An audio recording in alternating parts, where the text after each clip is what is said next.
My son's wife kept telling everyone I was losing my memory. Then I found out she'd been forging documents to take my house. The moment I realized my daughter-in-law Sandra was trying to steal my house started when my bank called asking if I had really authorized the sale of my property. I stood in my kitchen, the phone pressed to my ear, completely confused because I had never put my house on the market. But according to the bank representative, legal documents had been filed 3 days earlier transferring my deed to a trust controlled by Sandra Mitchell, my son's wife. That's when I understood that all those comments about my failing memory and my confusion hadn't been concern.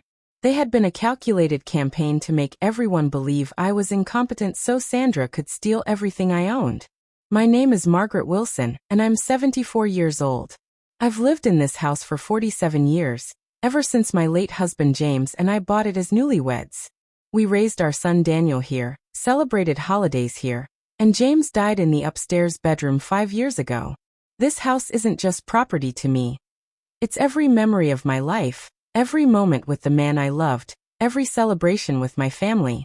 Daniel married Sandra 8 years ago, and from the beginning, she made it clear she thought my house was wasted on one elderly woman.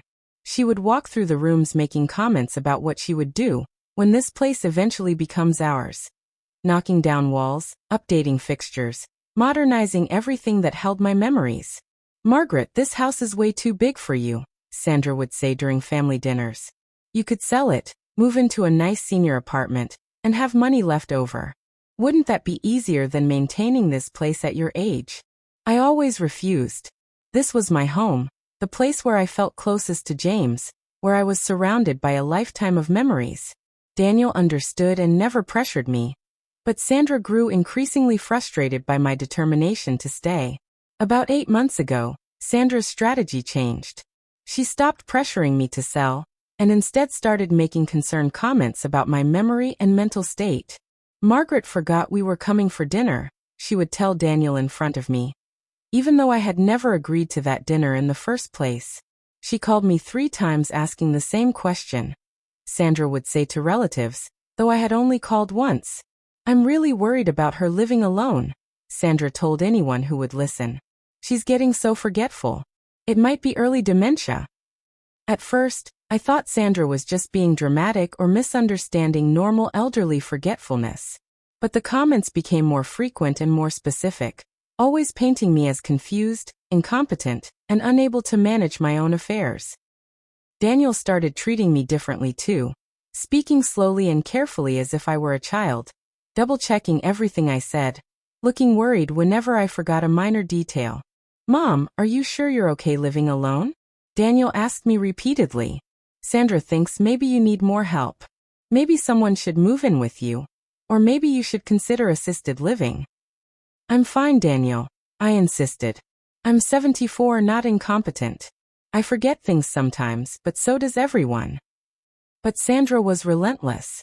She started documenting every small mistake I made, forgetting where I put my reading glasses, mixing up the day of a scheduled appointment, calling Daniel by his father's name once when I was tired. She presented these moments to family members as evidence of serious cognitive decline. 6 months ago, Sandra insisted that she should start helping me with my finances and paperwork. "Margaret, you're getting overwhelmed with all the bills and documents," Sandra said sweetly. "Let me take some of that burden off your shoulders. I'll organize your mail, help with your banking, make sure nothing important gets missed." I was hesitant, but Daniel encouraged me to accept the help. "Mom, Sandra's just trying to make things easier for you. She's good with paperwork and organization. Let her help." Against my better judgment, I agreed to let Sandra help with some of my mail and bills. She started coming by twice a week, going through my paperwork, supposedly organizing things and making sure everything was filed properly. What I didn't know was that Sandra was stealing documents. Copies of my deed, my will, my power of attorney forms, my bank statements, everything she needed to build a case that I was incompetent, and to eventually forge documents transferring my assets to herself. The truth started unraveling 3 weeks ago when I received a call from my bank. "Mrs. Wilson, we need to verify some unusual activity on your account," the bank representative said. "We show several large transfers and a request to change the beneficiary on your accounts.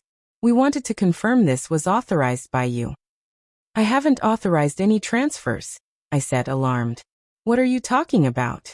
The representative explained that over the past 4 months, a total of $38,000 had been transferred from my savings account to an account belonging to Sandra Mitchell.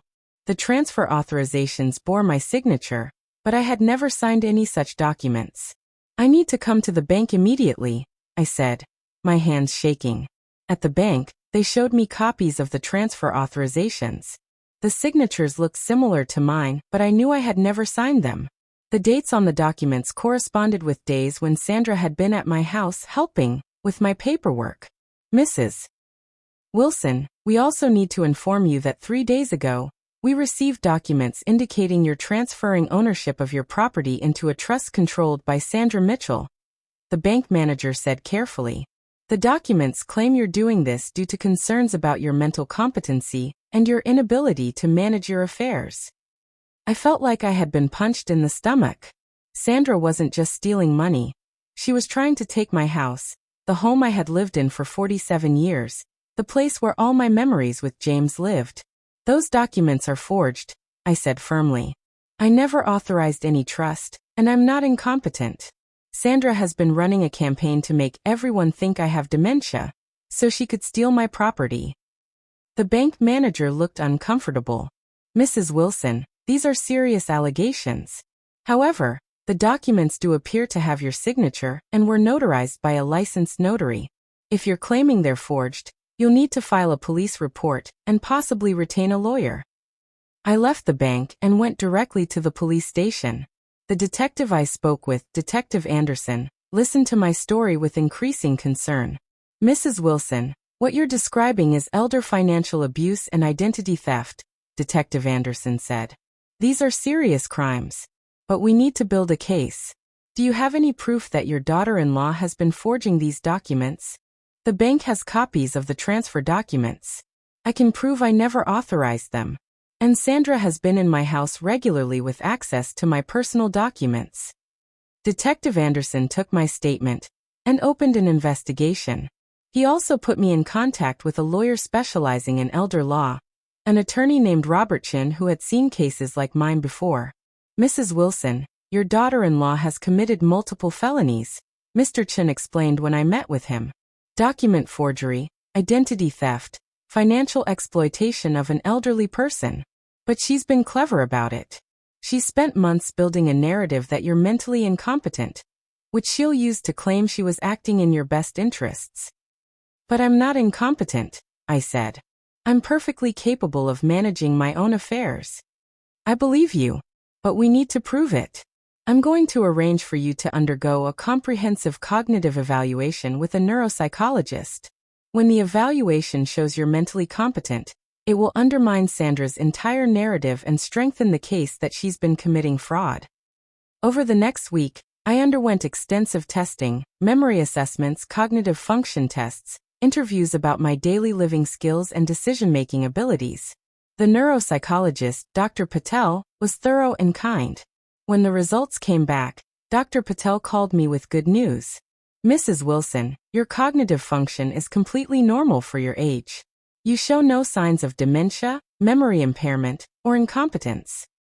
You're fully capable of managing your own affairs and making your own decisions. The evaluation report was exactly what we needed. Mr. Chin immediately filed legal motions to block the property transfer and freeze my accounts to prevent further unauthorized withdrawals. But I still needed to confront Sandra and Daniel directly. They deserved to know that I had discovered what Sandra was doing, and that she wouldn't get away with it. I invited them both to my house for dinner, telling them I wanted to discuss my future living arrangements. Sandra arrived looking pleased, probably thinking I was finally ready to move out and hand over the house. Margaret, I'm so glad you're being reasonable about this, Sandra said as she sat down at my dining table. We've all been so worried about you living alone. It's time to make some practical decisions. Daniel sat beside her, looking uncomfortable but supportive of his wife. I did make a practical decision, I said calmly. I hired a lawyer and filed a police report against Sandra for forgery, identity theft, and financial exploitation. Sandra's face went completely white. What are you talking about? I'm talking about the $38,000 you stole from my bank account using forged transfer authorizations. I'm talking about the fake documents you filed trying to transfer my house into a trust you control. I'm talking about the months you spent telling everyone I was mentally incompetent, so you could steal everything I own. Mom, that's crazy, Daniel said, looking at me with concern. Sandra would never. Daniel, I have proof, I interrupted. The bank has copies of the forged documents. I underwent a complete cognitive evaluation that proves I'm mentally competent. The police are investigating, and my lawyer has filed motions to block the property transfer. I pulled out copies of the bank statements showing the unauthorized transfers, the forged documents trying to transfer my house, and the neuropsychologist's report confirming my mental competency. I laid them all on the table in front of Daniel. Your wife has been systematically stealing from me while running a campaign to convince everyone I have dementia. She's a thief and a liar, Daniel. And now she's going to prison.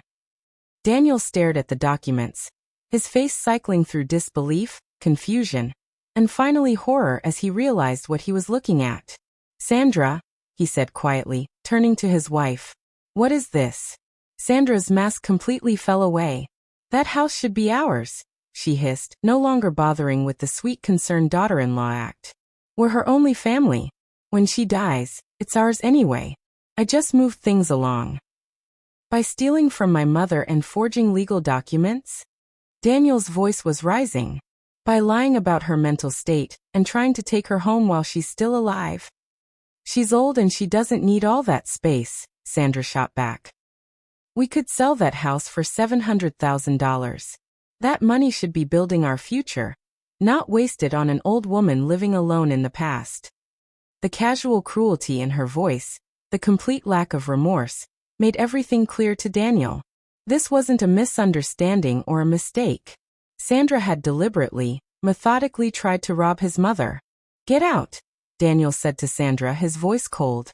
Get out of my mother's house right now. Daniel, you can't be serious. I'm your wife. She's trying to turn you against me. You stole from my mother. You forged documents. You tried to take her house. Get out before I call the police myself. Sandra looked between us, realizing she had lost.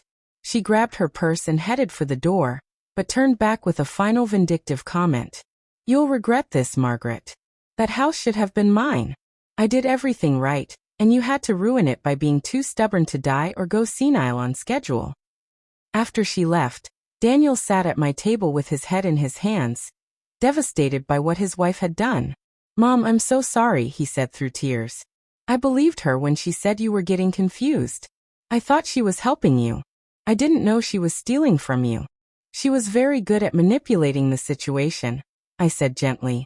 She spent months building a false narrative. You're not responsible for her crimes. Daniel filed for divorce immediately. The police investigation uncovered even more evidence of Sandra's fraud. She had been planning this for over a year, carefully documenting my minor mistakes and normal elderly forgetfulness to build a case for incompetency, while simultaneously copying my documents and practicing forging my signature. Sandra was eventually charged with multiple felonies including forgery, identity theft, theft from an elderly person, and fraud. The evidence against her was overwhelming, and she accepted a plea deal that sent her to prison for 6 years. The stolen money was returned to my account. The forged property transfer was voided, and my house remained mine. But the experience left scars on my family that took time to heal. Daniel struggled with guilt about not seeing what his wife was doing, about believing her lies about my mental state. We attended family counseling together to work through the betrayal and rebuild our trust. I should have listened to you, Mom, Daniel said during one of our sessions. Every time you said Sandra was being inappropriate about the house, I dismissed it. I chose my wife over my mother, and she was robbing you the whole time. You loved your wife and wanted to believe the best about her, I replied. That's not a character flaw, but now you know who she really was. Today, I'm 75 years old and still living in the house I shared with James for so many years. The deed is safely in my name, my accounts are secure, and Sandra is serving her sentence in a women's correctional facility. The experience taught me that sometimes the people who express the most concern about your well-being are the ones plotting to rob you. It taught me that being elderly doesn't mean being helpless or incompetent. And it taught me that when someone starts telling everyone you're losing your memory, you need to ask yourself what they're trying to accomplish by destroying your credibility. I almost lost my home because I trusted Sandra and allowed her access to my documents. But I fought back, proved my competency, and exposed her crimes before she could steal everything I owned. Now when I walk through my house, touching the walls that hold 47 years of memories, I'm grateful I was stubborn enough to investigate when things didn't add up, brave enough to file a police report when I discovered the truth, and strong enough to stand up to someone who thought an elderly woman would be an easy target. My house is still mine. My memories are still mine. And Sandra learned that stealing from an elderly woman isn't as easy as she thought, especially when that woman is still sharp enough to catch her in the act and send her to prison.